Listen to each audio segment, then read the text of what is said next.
مامان من دارم میرم. اقلیما، تو امروز نمیری دانشگاه. چرا نرم؟ خانواده شوهر عابید میان، باید خونه رو تمیز کنیم و غذا درست کنیم. کی این کارا رو بکنه؟ اونا فقط 3 نفرن. خودم غذا درست میکنم. برگشتم زود این کارو میکنم. باشه؟ حرفی نباشه. گفتم که نمیری اما دانشگاه. و در ضمن با رضا میری سراغش. فهمیدی چی گفتم؟ مامان بس دیگه. این چه دردسریه دیگه.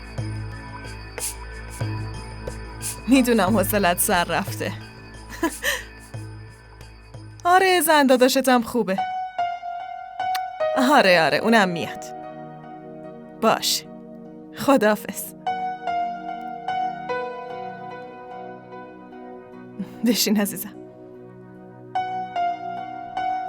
تو بشین، من میرم چای درست کنم. نه، نمیخواد چای درست کنید. چی شده؟ نکنه مریض شدی؟ انگار حالت خوب نیست. سرمد کجاست؟ امروز بلیت برگشت داشت، خودت که دیدی. چی؟ جلوی خودت گفت دیگه. گفت داره بلیت رزرو میکنه. آره، اما از من عصبانیه یا من اشتباهی کردم؟ چطور ممکنه یهو بدون دیدن من بره لندن؟ ببین عزیزم، مردا خیلی مغرورن. خانواده تو هم به این موضوع توجهی نکردن. اونا خیلی سرمد و اذیت کردن. مگه چی کار کردن؟ یادت رفته؟ هم پدرت و هم برادرت با رفتاراشون به سرمد بی احترامی کردن. اون خیلی حساسه. خیلی به خاطر حرفی که خانوادت زدن ناراحت شده. من خودم بهش گفتم که هر کاری که دلش میخواد بکنه. اما ای کاش لااقل بهم میگفتین داره میره. حتما ضروری بوده که رفته. گفتین همه با هم دیگه برمیگردیم. من که با تو برمیگردم. پس چرا نگرانی؟ آخه اگه بیشتر پاکستان میمون چی میشد؟ این حرفای پیش و پا افتاده فقط مال پاکستانه. کسی از پس خرج همچین سفری بر نمیاد. خب دیگه گریه نکن. باید بعد از رسیدن به فرودگاه لااقل خبر میداد. ببین سرمد عصبانیه. وقتی حالش خوب بشه بازم مثل قبل بهت زنگ میزنه و پیام میده. راستشو بخوای اون خیلی حالا روزش زود عوض میشه. من اصلا متوجه نمیشم. اون پشت گوشی فرق داشت، با هم حرف میزد، حتی شوخی هم میکرد. اکیلا باور کن سرمد تو این مدت حتی یه بارم با هم حرف نزد. ببین عزیزم، مردا خیلی پیچیدن. زمان خیلی زیادی برای درک کردنشون لازمه. تازه 2 روز از اومدن سرمد توی زندگیت گذشته.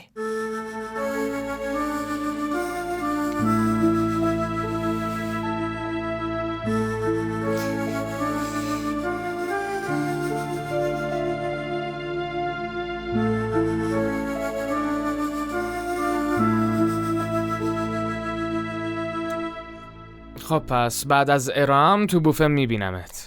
یادت چی گفتم؟ تو رو نزدیک خودم نگه میدارم. خیلی خوبه. ارائه‌تو بده، منم منتظرت میمونم. بابا زود برمیگردم، نگران نباش. چطور میخوای زود برگردی؟ ارائه‌ت 30 دقیقه است. بعد 30 دقیقه منتظرت باشم.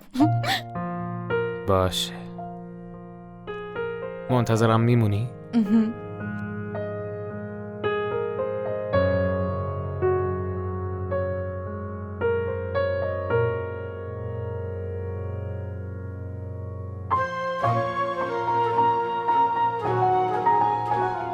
فرید زود باش راه بیافت دیگه، داره دیر میشه. خواب تو هم دیگه اومدم.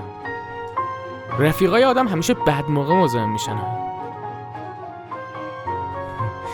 پس تا بعد.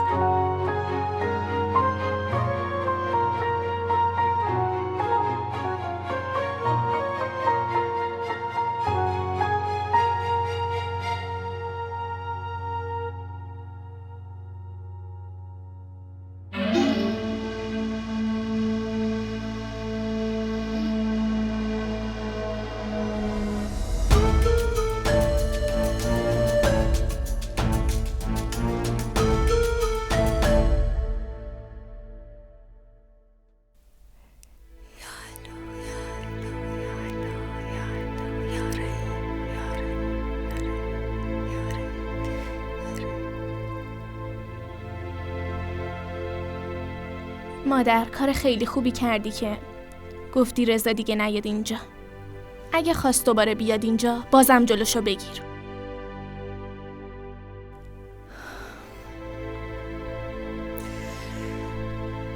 نمیدونم کار درستی کردم یا نه. من فقط یه برادر دارم که شاید تنهام بذاره. مامان جان، برادرت هم باید بیشتر نگران تو باشه و فکر نمی کنم رضا و دایی از این قضیه شکایتی داشته باشن. فقط ما احمق بودیم که تا الان به فکر اونا بودیم.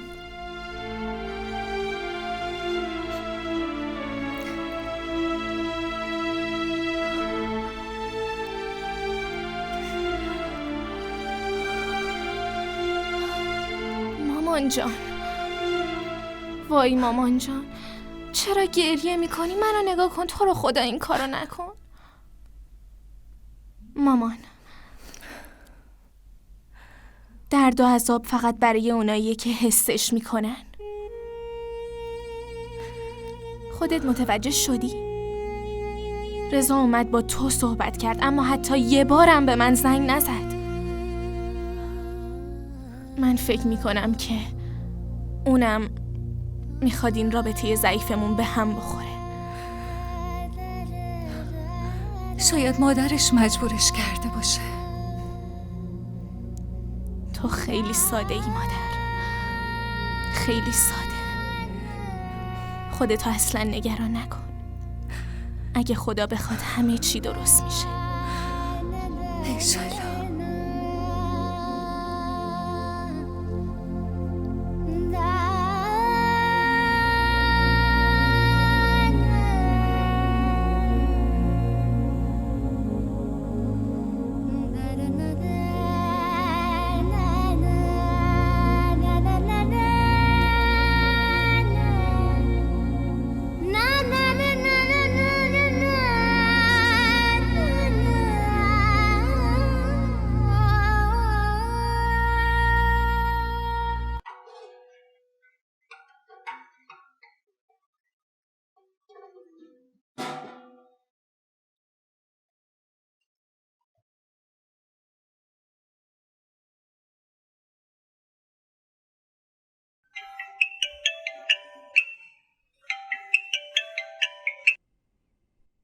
الو، سلام، خوبی؟ چطوری؟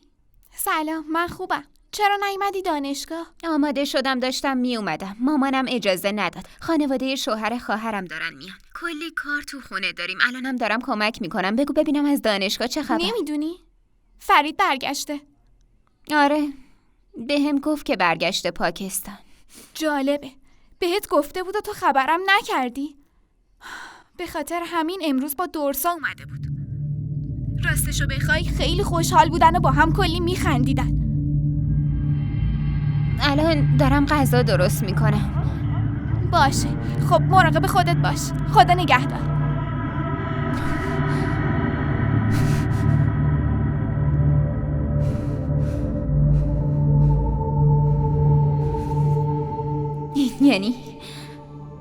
این یعنی طلسما هیچ تأثیری نداشته. اما طلسما داره تموم میشه.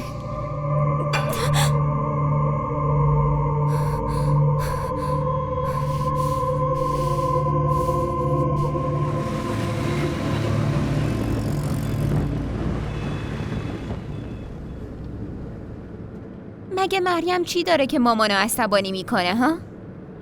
مادر حرفای عجیبی میزنه. چه حرف عجیبی؟ مادر نباید دروغی به عمه میگفت که برای من رفته خواستگاری. عمه داره دروغ میگه. چرا بابا باید تو دروغ بگه؟ میخواد از دست تو خلاص شو و مریم و خارج از کشور شوهر بده. اون اصلا همچین قصدی نداره. قبلا نه، اما الان آره. روزی که عمه دید دامادمون خارج از کشوره، خواست مریمم به یه خارجی شوهر کنه. عمه اینجوری نیست. پس داری میگی مامان دروغ میگه و عمه راستشو میگه؟ آره، من چیزی که درسته رو میگم. حرف زدن فایده نداره.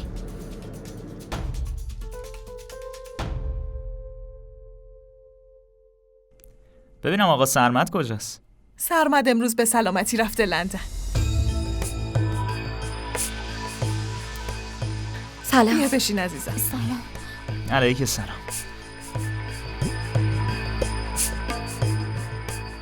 بشین عزیزم. آفید نگفته بودی سرمت برگشته لندن؟ آخه خیلی یهویی شد. میخواست بمونه.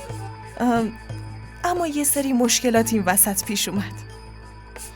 پس باید با ما بیاین و چند روزی هم اونجا بمونین. نه عزیزم. آویدو با خودت ببر. من هر وقت که اون بخواد میام دنبالش. آخه شما هم اینجوری تنها میمونین. پسرم من به تنهایی عادت دارم. فقط تو پاکستانه که کسی تنها نیست و تنهایی زندگی نمیکنه. از این خبرها توی لندن نیست. آوید، بله آکیلا. تو اصلا نگران نباش. من هر وقت که خودت بخوای میام دنبالت عزیزم. باشه؟ خوش باشی.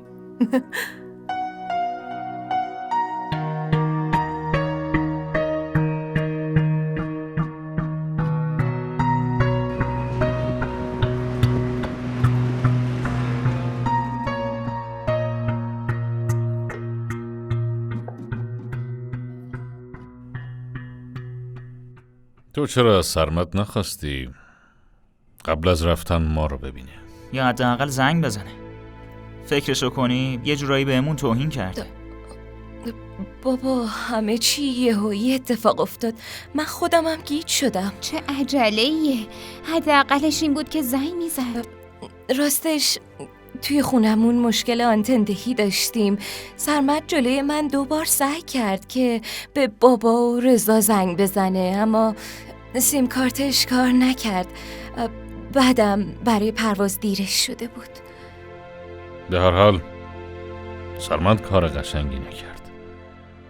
اگه تو خونم آنتن نداشته باشه باید از فرودگاه با همون تماس میگرفت.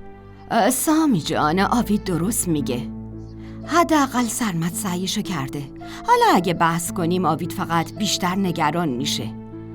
بعد ازدواجش اولین باره اومده اینجا. حداقل بذارین به بچم خوش بگذره و غذامونو بخوریم. نه گذاشتی من قبلا حرف بزنم؟ نه الان به من اجازه میدی صحبت کنم؟ اگه در آینده اتفاقی برای دخترمون بیفته فقط تو مسئول این اتفاقی. چرا همچین حرفای بچگونیو میزنی؟ سلیم این موضوع کوچیکی نیست. دامادمون روز 2 ازدواجش بدون دیدن ما برگشته لندن. چطور میگی من ساکت بمونم؟ یادت باشه شاید این سکوت بیجا در آینده مشکل ساز بشه. پدر درست میگه. حداقل باید در این خصوص با سرمت حرف بزنیم. نه من خودم باهاش حرف میزنم. باشه، حالا غذاتو بخور.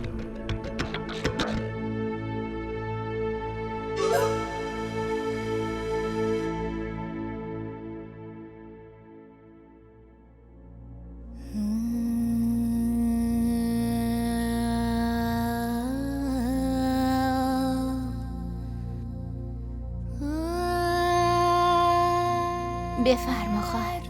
مراقب باش نسوزی. ممنون.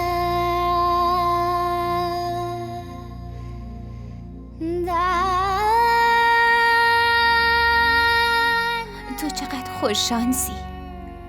عشق تو پیدا کردی. خودمم نمیدونم عشقو پیدا کردم یا به کادون زدم. منظورت چیه؟ تو با سرمت ازدواج کردی، حالا همسرشی. اینجوریه که عشق پیدا میشه. شایدم اینجوری باشه. مادر خیلی کارا برات کرده. حتی به طلسم و جادو هم رو آورد. همه این کارا نتیجه داده و نمیدونم طلسمای من کی قراره کار کنه. اقلیما، یه چیزی بگم. نمیدونم اما به نظر من برای پیدا کردن عشق واقعی نیاز به طلسم نداری. موضوع قلب خودته. طلسما هم نمیتونن کاری کنن. تو به سرمد رسیدی، برای همینم اینو میگی. بیخیال، ولش کن. بگو ببینم فرید چطوره؟ همه چی بینتون خوب شده؟ فرید برگشته، اما هنوزم با دورساز. هر روزم با خوشحالی باهاش حرف میزنه. اقلیما، اگه فرید قسمت تو نباشه هیچ وقت مال تو نمیشه. باید بذاری همون جایی باشه که خوشحال تره. و در ضمن جایی که عشق و محبت برات وجود نداره دست و پا زدن بیفایده است. نظر تو برای خودت نگه دار. فرید برای منه، برای منم میمونه. چجوری دورسا رو از سر راه خودتو فرید برمیداری دختر؟ اگه حتی لازم باشه برای فرید رو آتیش را برم، این کارو میکنم.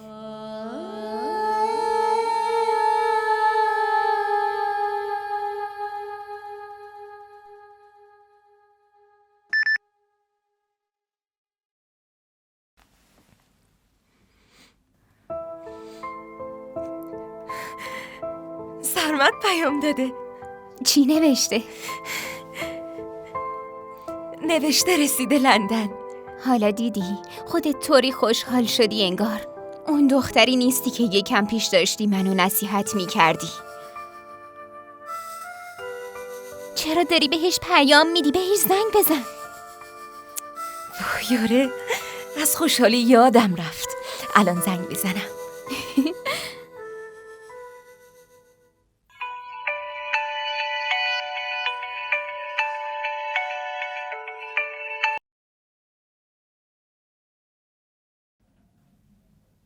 چی شده؟ ریجکت کرد. دارم رانندگی میکنم، نمیتونم حرف بزنم. پیام داد دارم رانندگی میکنم، نمیتونم حرف بزنم. واقعا؟ لطفاً براش توضیح بده که وقتی رانندگی میکنه پیام نده. امکانش هست تصادف کنه. خدا نکنه.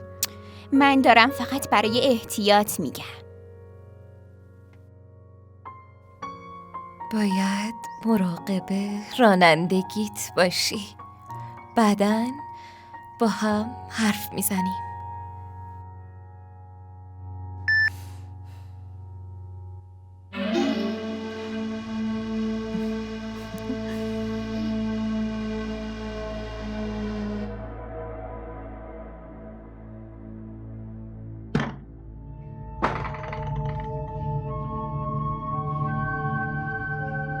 باز اومدی اینجا که؟ رفتم اتاق داوید، گفت که طبقه بالا هستی. چرا اومدی اینجا؟ پس تمومش نمی کنی. مامان الان زمان جادومه. مگه نگفتم این کارو نکن؟ برو برای خودت استراحت کن. واقعا؟ چطور وقتی تو اینجا جادو میکنی من برم استراحت کنم دختر؟ چون این کارو با خوشحالی انجام میدم مامان جون. اقلیما جادو میتونه عواقب بدی برات داشته باشه. نداره. هیچ عواقبی نداره. نگران نباش، اتفاقی نمیفته. خواهش میکنم از اینجا برو. اقلیما تو از این کارا نمیترسی؟ از چی؟ اینکه توی تاریکی بشینی و جادوگری کنی. شنیدم که خیلی اشتباه شنیدی مامان، اشتباه شنیدی. بعد از مدتی میبینی قدرتی توی دستام دارم که میتونم تمام دنیا رو هم کنترل کنم. اقلیما جامعه ما از این چیزا و این کارا خوشش نمیاد دخترم. اگه جامعه خوشش نمیومد هیچ کس به جادو باور نداشت. خودت دیدی پدر موافقت کرد و رضا و مریم از هم جدا شدن و بعد از مدتی میبینی که اونا هم از هم متنفر میشن، اونقدر که حتی نمیخوان همدیگر رو ببینن. مامان من با کلی تلاش به اینجا رسیدم. نمیتونم نیمه کار رهاش کنم. نمیتونم از این راه برگردم. اما اقلیمای من نمیتونم اجازه بدم این کار رو انجام بدی دختر.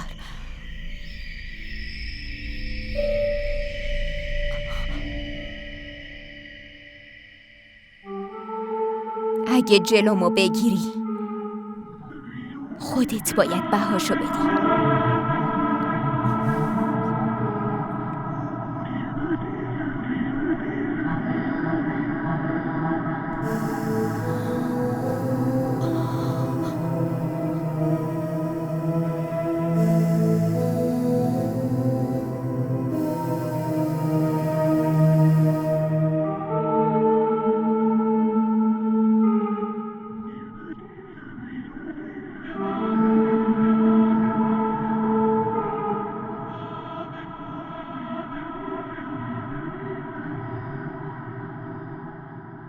میدونی به فکرم زده واسه ادامه تحصیل پاشم برم انگلستان. شرایط عالی، محیط کاری عالی، همه چی خوبه. منظرهاش هم حرف نداره. آره درسته.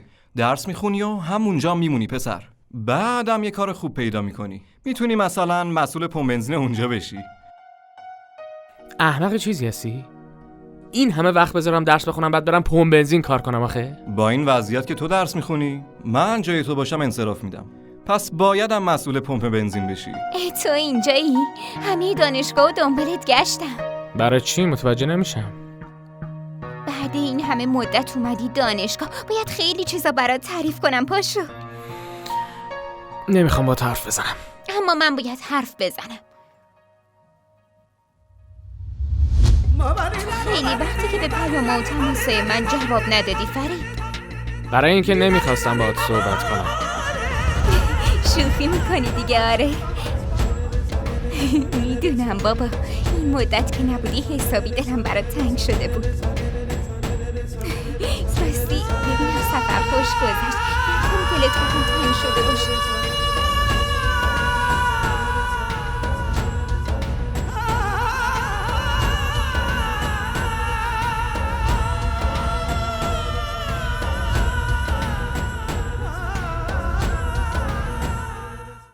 میدونی که من دوستت دارم. برای عشقت خیلی کارا کردم. برای عشق؟ گم شو. من فقط و فقط دورسا رو دوست دارم. اینو تو کلت فرو کن. دورسا رقیب عشق من نیست. جوری که من دوستت دارم دوستت نداره. واقعا دختر احمقی هستی، میدونستی؟ تو دوستی منو عشق در نظر گرفتی. خوب به این حرفم گوش کن. من نه قبلا دوستت داشتم، نه الان و نه هیچ وقت دیگه. اگه سعی کنی یه بار دیگه با من صحبت کنی، اینقدر برات بد میشه که حتی تصورشم نمیتونی بکنی. حالم گم شو.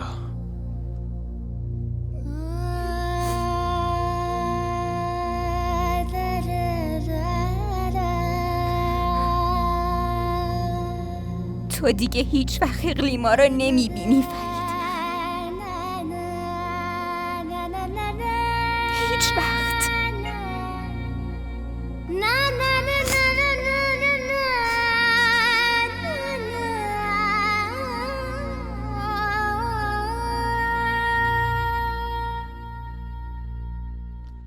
قبل از اینکه با عصبانیت تصمیم بگیری همیشه باید اول فکر کنی. نباید عجول باشی دختر. پس کاری که کرد درسته؟ خب میتونی بری پیش فرید بشینی و ازش بپرسی چی شده. خودم دیدم وایساده بودن میخندیدن و حرف میزدن. من به فرید گفتم حق نداره به اقلیما نزدیک شه. وای دورسا، اون عمدن این کارو میکنه. باید بازی اقلیما رو بفهمی و خشمتو کنترل کنی، وگرنه برات گرون تموم میشه. برام مهم نیست. من از کسی نمیترسم. دورسا، فرید فقط تو رو دوست داره. به خاطر همین باهات نامزد کرده، وگرنه بسه. نمیخواد کارای فرید رو توجیه کنی. خودم تکلیف این عشق و محبت رو روشن میکنم.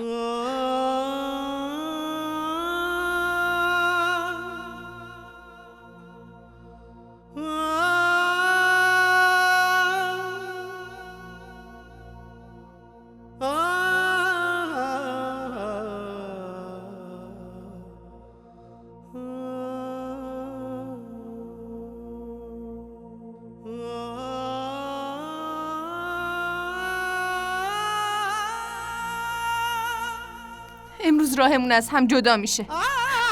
هر رابطه ای داشتیم تمومه. فهمیدی؟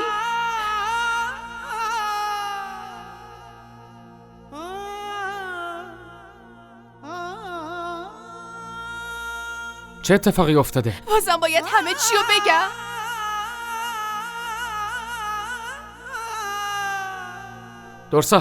دورسا وایسا. دورسا معلوم هست اون چه شده؟ هیچ ایده ای ندارم.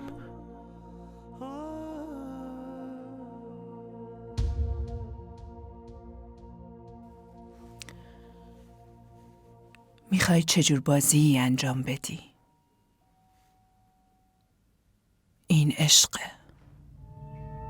عشقم دریای آتیشه. ازش رد میشی؟ این آتیش از آتیش عشق من قوی تر نیست. توش میسوزی. الانم میسوزم. این سفر خیلی سخته.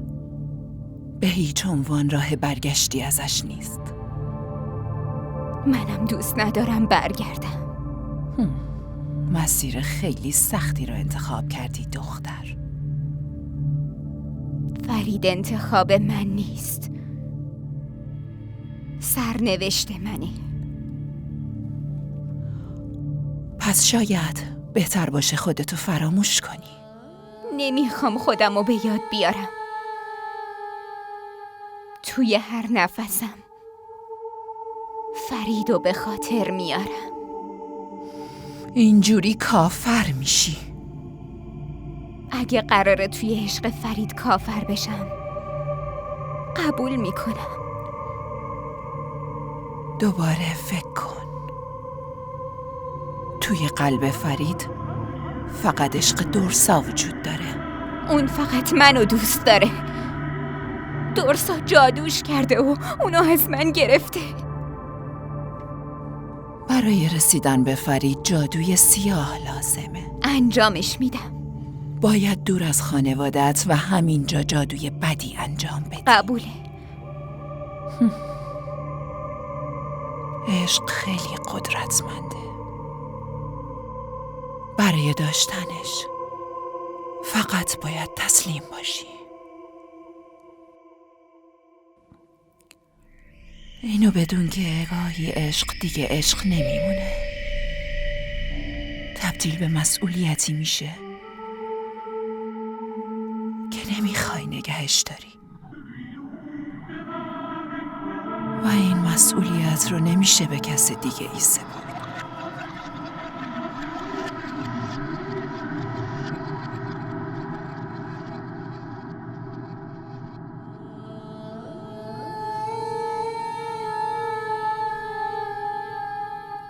عطیه به هم زنگ زد.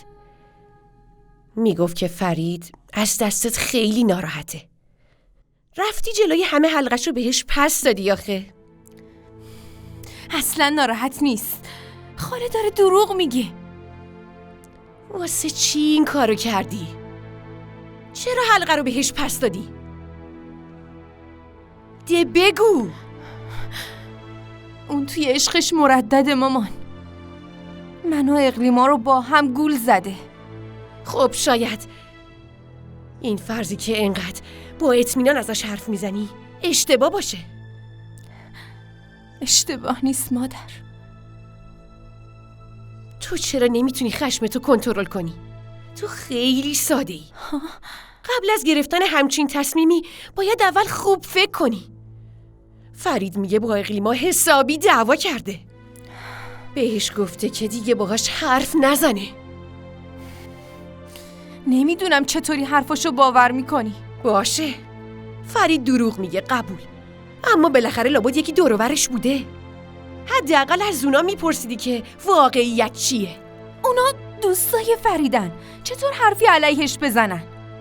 باشه، پس اینجور که معلومه تو هیچ دوستی با فرید نداری، وگرنه همچین حرفی علیه فرید نمیزدی. خودت الان گفتی که چرا دوستاش باید علیهش حرف بزنن. تو مادر منی، چرا طرف اونو میگیری؟ هر دوتون واقعا خیلی بچگانه رفتار کردین. مثل بچه ها دعوا میکنین. خدا عاقبتتون رو بخیر کنه. مامان،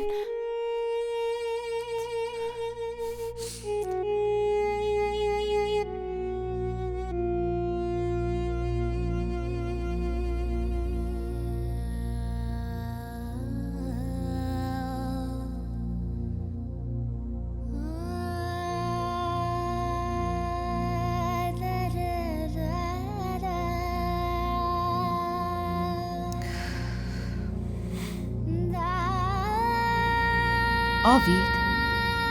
بله مامان. چرا اینجا نشستی؟ چون تو داشتی کار میکردی، اقلیما هم که دانشگاه است، منم گفتم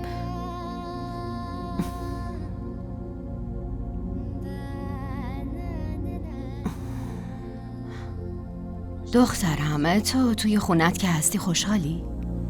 آره مامان، خیلی خوشحالم. سرمد خیلی به هم اهمیت میده. آکیلا هم درست مثل تو منو دوست داره. باشه، خیلی خوبه.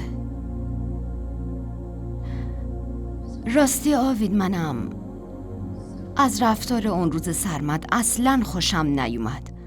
دیروز جلوی پدرت سعی کردم چیزی نگم، اما جوری که سرمد رفت و دوست نداشتم بهمون خیلی توهین کرد. مامان جون گفتم که مجبور شد برای کار فوری بره. بهت زنگ زد؟ آره، وقتی رسید به هم پیام داد. چرا زنگ نزد؟ چون رانندگی میکرد نتونست به هم زنگ بزنه. سعی کن باهاش حرف بزنی. پیام دادن راه خوبی نیست. شما زن و شوهری حرف بزنین. باشه. آوید گوش کن.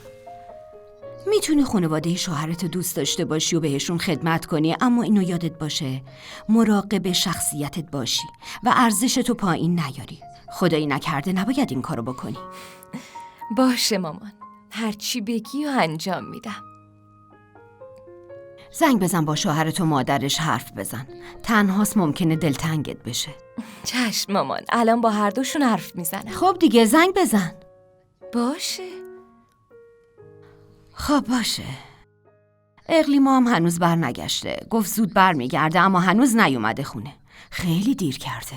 دیگه میاد مامان، نگران نباش. باشه، تو زنگتو بزن.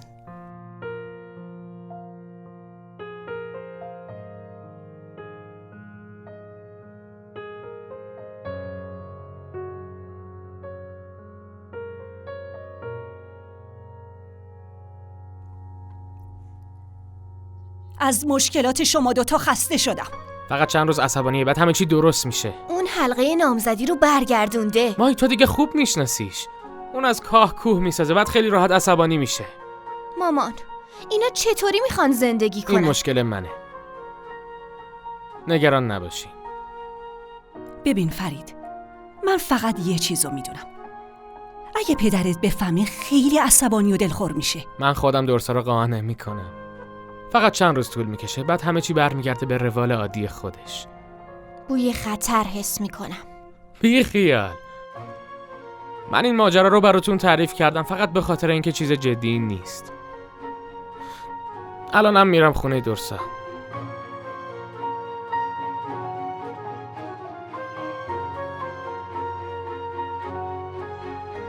این نسل نمیتونن احساساتشون رو کنترل کنن.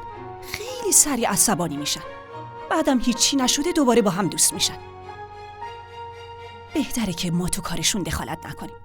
خودشون درستش میکنن.